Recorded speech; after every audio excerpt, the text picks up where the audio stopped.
Un SIG es una clase específica de sistema de información. Los sistemas de información son sistemas para la entrada, almacenamiento, manipulación y salida de información, en este caso geográfica. En un sentido amplio, un SIG puede definirse como un sistema aplicado a una realidad, incluyendo el hardware, los datos, el software y a las personas necesarias para resolver un determinado problema. El propósito del sistema es conducir a una toma de decisiones eficaz, incorporando aspectos sociales, culturales, económicos y ambientales de la situación en cuestión. En un sentido más estricto, SIG es un sistema informático orientado a la gestión de datos espaciales. Permite a los usuarios crear consultas interactivas, analizar la información espacial, editar datos y mapas y presentar los resultados de todas estas operaciones. Sin embargo, en un sentido más amplio, como decíamos, un SIG consta de mucho más que un programa informático. De esta forma podemos identificar una serie de componentes que integran a un SIG. Bases de datos espaciales, en las que la realidad se codifica mediante modelos de datos específicos. Estas bases de datos van a constar de capas de datos que representan los objetos espaciales y de bases de datos temáticas con información referida a esos objetos espaciales y que se integran con las primeras. Métodos y técnicas propios de las tareas que debemos realizar al almacenar, manipular y representar información espacial. Los SIG son respaldados por un cuerpo de ideas generados por diferentes ciencias, como la matemática, la física, la ingeniería y la geomática. Todas estas ciencias, junto a otras, brindan conocimientos y metodologías que estimulan el desarrollo y avance de los SIG. Para la ejecución de estos métodos y técnicas, recurriremos a la tecnología, en este caso conformada por hardware y software. Los requerimientos de hardware usualmente no demandan más que una PC de escritorio, pero debemos tener en cuenta que algunas tareas demandan herramientas específicas o de capacidad de procesamiento que supera al de las PC de escritorio. Existen una serie de periféricos de entrada y de salida especialmente diseñados o particularmente necesarios para ciertas tareas vinculadas al procesamiento de información espacial, por ejemplo, las tabletas digitalizadoras o los plotters. Con respecto al software, necesitaremos programas que, a través de algoritmos específicos, puedan ejecutar los métodos y técnicas que mencionamos en el punto anterior. Programas que permitan almacenar datos considerando su atributo espacial, procesar y analizar estos datos considerando simultáneamente los atributos espacial y no espacial, y desplegar los resultados en formato cartográfico cuando sea necesario. Como dijimos antes, en sentido estricto, a este tipo de programas es a lo que nos referimos corrientemente al hablar de sistemas de información geográfica. Pero dado que los SIG tienen como propósito resolver problemas que se nos presentan a los humanos, estos también son una parte fundamental de un sistema de información geográfica, englobados en las comunidades de usuarios.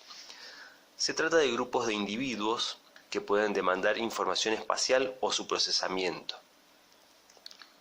Incluiremos a los administradores del sistema, encargados de resolver los requerimientos de los usuarios, bien utilizando las herramientas disponibles o bien produciendo nuevas herramientas, y a los beneficiarios de la información generada y difundida mediante el sistema de información geográfica.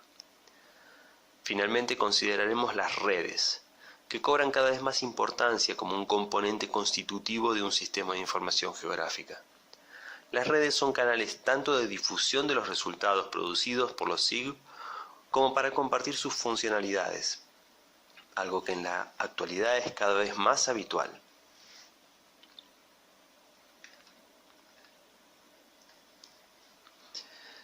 En general se acepta el año 1962 como la fecha de creación del primer SIG. Se trató del Canadian Geographic Information System a cargo del Departamento Federal de Silvicultura y Desarrollo Rural de Canadá. Desarrollado por el geógrafo inglés Roger Tomlinson, se utilizó para almacenar, analizar y manipular datos recogidos para el inventario de tierras de Canadá, Este inventario contaba con información cartográfica relativa a tipos y usos de suelo, agricultura, espacios de recreación, vida silvestre y silvicultura. Canadian GIS permitía superponer capas de información, realizar mediciones, digitalizar y escanear datos. Además contaba con una serie de características distintivas de los SIG, a raíz de lo cual Tomlinson es considerado como el padre de los sistemas de información geográfica. El Canadian GIS estuvo operativo hasta la década de los 90. Otra de las grandes figuras en lo que se refiere al desarrollo de los SIG fue Howard Fisher, quien en la Universidad de Harvard formó el Laboratorio de Computación Gráfica y Análisis Espacial en 1964. En él se desarrollaron importantes conceptos teóricos relacionados al manejo de datos espaciales. Durante la década del 70, este laboratorio produjo una serie de sistemas que resultarían precursores de los actuales SIG.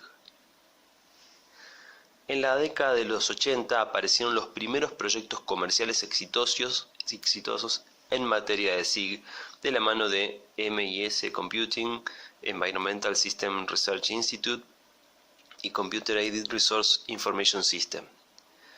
Estos sistemas adoptaron muchas características de Canadian GIS que combinaron con formas innovadoras de organizar y estructurar las bases de datos. Paralelamente, durante la década de los 70 y principios de los 80 se inicia el desarrollo de los sistemas de dominio público. El más conocido de ellos fue desarrollado en 1982 por el Laboratorio de Investigación de Ingeniería de Construcción del Ejército de los Estados Unidos, GRAS. Fue concebido como una herramienta para la supervisión y gestión medioambiental de los territorios bajo la administración del Departamento de Defensa.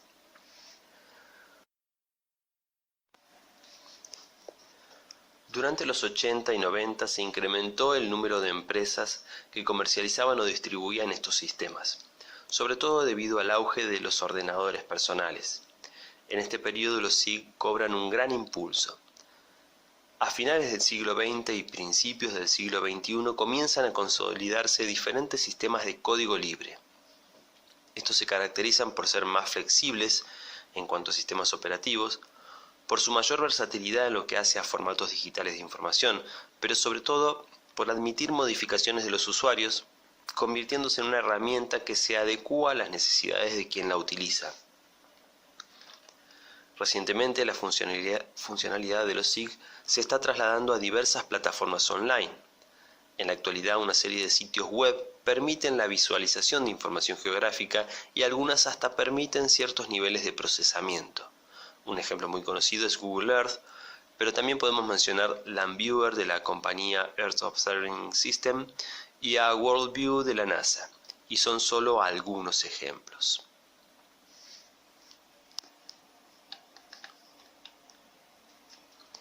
En el funcionamiento de un SIG podemos distinguir 4 fases básicas, las cuales describen la dinámica de trabajo con este tipo de sistemas. La primera de ellas es la entrada o captura de datos, mediante la cual haremos que la información esté disponible para el sistema. A esta tarea nos referiremos enseguida. Lo que sí es importante tener en cuenta es que la entrada de datos puede insumir mucho tiempo, en ocasiones puede ser la fase que más de esfuerzo demande. La segunda fase corresponde al almacenamiento, manipulación y administración de los datos de forma que estén disponibles en un formato adecuado y accesible para los diferentes componentes del SIG que lo requieran. La siguiente fase corresponde al procesamiento y análisis. En esta fase los usuarios obtienen información de interés a partir de los datos almacenados e incluso pueden generar nuevos datos espaciales aprovechando los diferentes algoritmos que componen el SIG. La última fase de funcionamiento corresponde a la salida y representación de datos, donde se debe considerar el nivel de socialización que se espera alcanzar con la información representada. Se deben respetar los estándares existentes en cuanto a presentación de cartografía, analizar a través de qué medios se llevará a cabo la difusión de la información y qué clase de usuarios serán los destinatarios.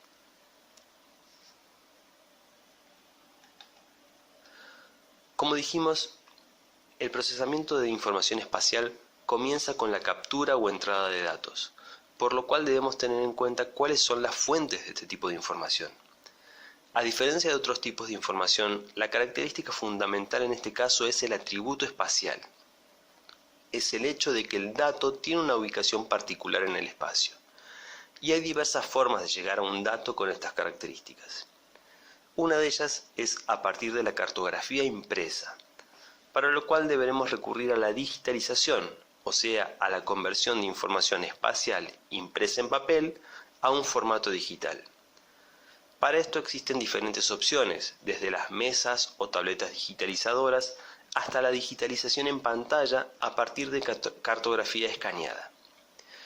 Esta fue una importante fuente de información años atrás. Sin embargo, en la actualidad gran parte de la cartografía en papel ya ha sido digitalizada, por lo que esta opción solo es necesaria para casos muy específicos. Otra fuente de información es la digitalización o creación de capas a partir de coordenadas, lo cual también se denomina geocodificación. En este tipo de digitalización no existe un mapa o documento cartográfico, sino simplemente una serie de datos cuyo atributo espacial es conocido, de forma tal que son susceptibles de convertirse en una capa y emplearse así dentro de un SIG. Esencialmente, este proceso implica la carga de datos de interés junto con sus coordenadas. Una de las formas más corrientes de obtener este tipo de datos es a través del uso de receptores de GPS. En la actualidad, este tipo de dispositivos son muy comunes y de gran utilidad para la toma de datos a una escala relativamente pequeña. Además, estos datos pueden ser descargados directamente en la computadora, lo cual es de gran importancia cuando el volumen de datos generado es grande. También debemos considerar la fotogrametría aérea. Fotogrametría es la técnica de estudio y definición precisa de formas, dimensiones y posiciones en el espacio de diversos objetos a partir de medidas realizadas sobre una o varias fotografías. En la actualidad podemos hablar de fotogrametría digital, contando con fotografías aéreas en formato digital y siendo el ordenador el que actúa como estación fotogramétrica. En este caso, las técnicas de fotogrametría se aplican mediante un SIG y los resultados generados se producen directamente en formato digital. Además, la gran difusión que están alcanzando los drones seguramente va a significar un gran aumento en el volumen de información generado a partir de fotos aéreas en el futuro. Teledetección o percepción remota. Si bien el término teledetección en sí mismo se refiere a la toma de datos sin que el dispositivo que realice esta operación esté en contacto con el objeto de estudio, el uso más generalizado de este término se refiere a la toma de datos de la superficie terrestre desde plataformas satelitales. En la actualidad, un gran número de imágenes se encuentran disponibles de manera gratuita con diferentes niveles de resolución espacial y espectral. Dedicaremos la próxima clase a esta fuente de información. Finalmente, una mención aparte merece la información geográfica voluntaria. Consiste en la construcción de bases de datos a partir del aporte voluntario de cualquier interesado. Lo notable de esta idea es que cualquiera, sin importar su formación o involucramiento con el proyecto, puede realizar un aporte a la construcción de bases de datos espaciales. La información se concentra a través de la web mediante un conjunto de herramientas y técnicas que han sido denominados neogeografía.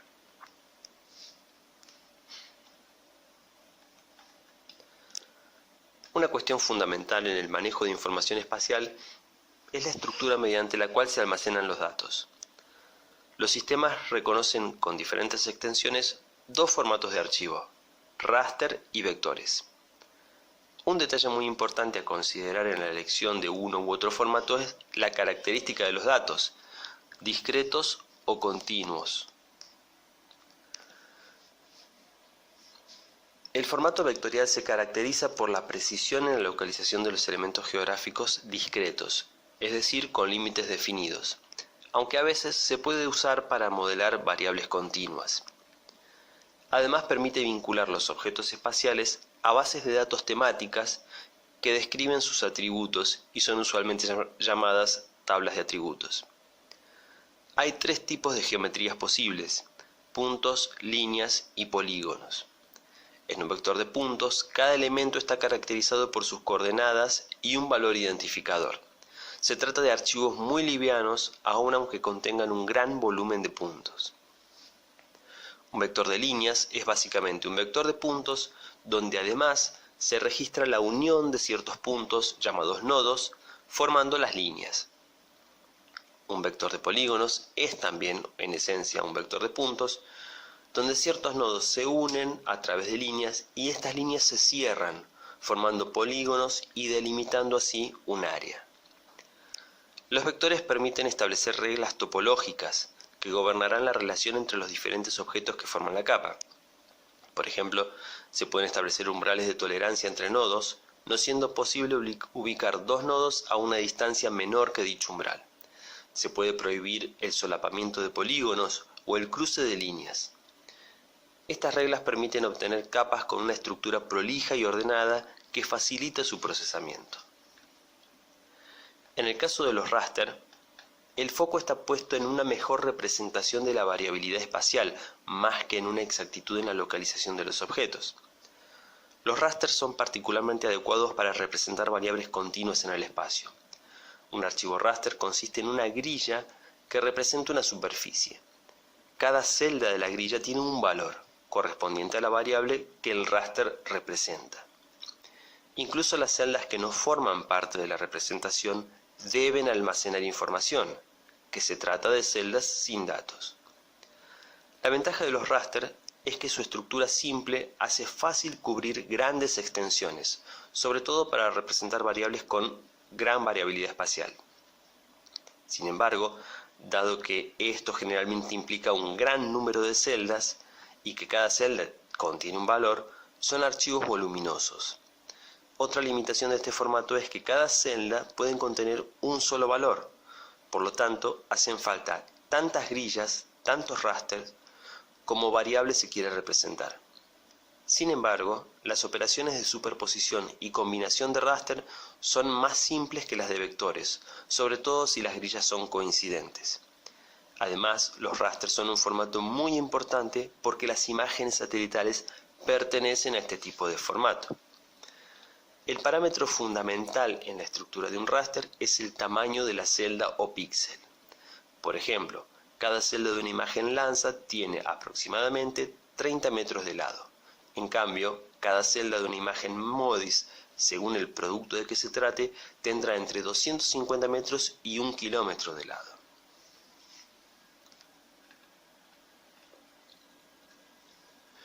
Una vez introducidos los datos en el SIG, existe un número de tareas o funciones que podemos desarrollar, que podemos agrupar en las categorías que describiremos a continuación. En primera instancia, el almacenamiento. Esta función es importante porque debemos considerar cuáles son la codificación y el formato más conveniente para el uso posterior de los datos, pero también necesitaremos considerar mediante qué medios y estructura almacenaremos lo que puede llegar a ser un volumen considerable de datos, de manera que sea fácil reconocer y recuperar la información almacenada. Otra función muy común de los SIG es la visualización de la información espacial. Esta función es tan frecuente que en la actualidad existe un gran número de programas sencillos que se centran en la visualización y consulta de datos espaciales, lo que recibe el nombre de Desktop Mapping. Incluso muchos sitios web ofrecen estas mismas funcionalidades. Esto representa más un complemento a los SIG que un SIG en sí mismo. Sin embargo, este tipo de aplicaciones resultan de gran utilidad y en el caso de demandas sencillas suelen ser suficientes para cumplir el trabajo. Otra función básica de los SIG es la consulta de datos y su distribución en el espacio. Por consulta nos referimos a la capacidad de seleccionar subconjuntos de datos en función de una serie de criterios y presentar al usuario información acerca de estos objetos de una forma adecuada. En un sistema de información convencional o en una base de datos, las consultas se basan en propiedades temáticas, pero en un SIG las consultas pueden basarse tanto en los atributos temáticos como en las propiedades espaciales. De esta forma no solo podemos consultar las características de objetos espaciales de acuerdo a su ubicación, sino que también podemos consultar la ubicación de objetos que presenten ciertos atributos de interés.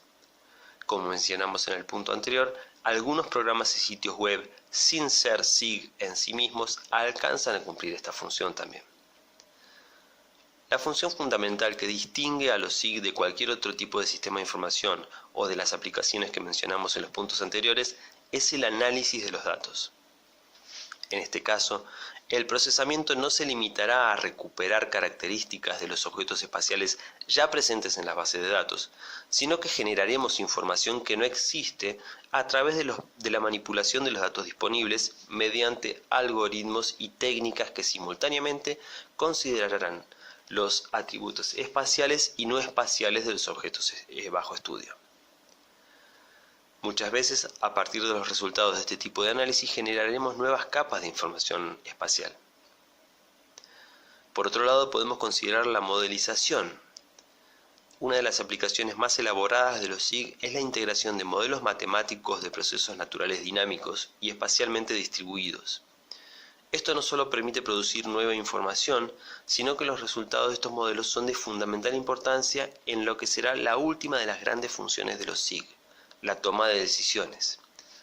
Como mencionamos al principio, en un sentido amplio, un SIG no es solo un programa de computación, sino toda una infraestructura para la recolección y el procesamiento de información espacial por parte de usuarios, que como fin último los asistirá en la toma de decisiones relevantes. Estas decisiones pueden tener que ver con planificación física, con la ordenación territorial, con el estudio de impactos ambientales, entre otras finalidades.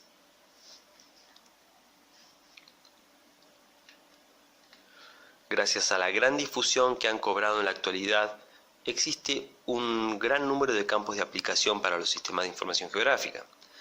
Entre ellos podemos mencionar infraestructura, en tareas de planificación, optimización y mantenimiento, ordenamiento territorial, tanto en planificación como en modelación y estudio de conflictos, medio ambiente en relación a la evaluación de impacto ambiental, al análisis de riesgo de desastres ambientales y a su monitoreo, recursos minerales en el estudio de la geomorfología y en el análisis y prospección de yacimientos, cartografía en la elaboración de cobertura de datos, clasificación de información sobre el terreno, información de rutas en la obtención de modelos de tráficos y vías, planificación de sistemas de transporte, geomarketing para determinar áreas de alcance de clientes potenciales, análisis estratégico de mercados. Y también podemos considerar numerosas aplicaciones científicas, particularmente en el campo de las ciencias ambientales y de la tierra.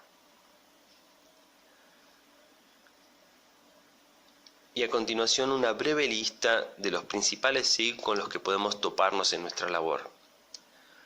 Todos ellos tienen una larga historia y existe abundante material acerca de cada uno.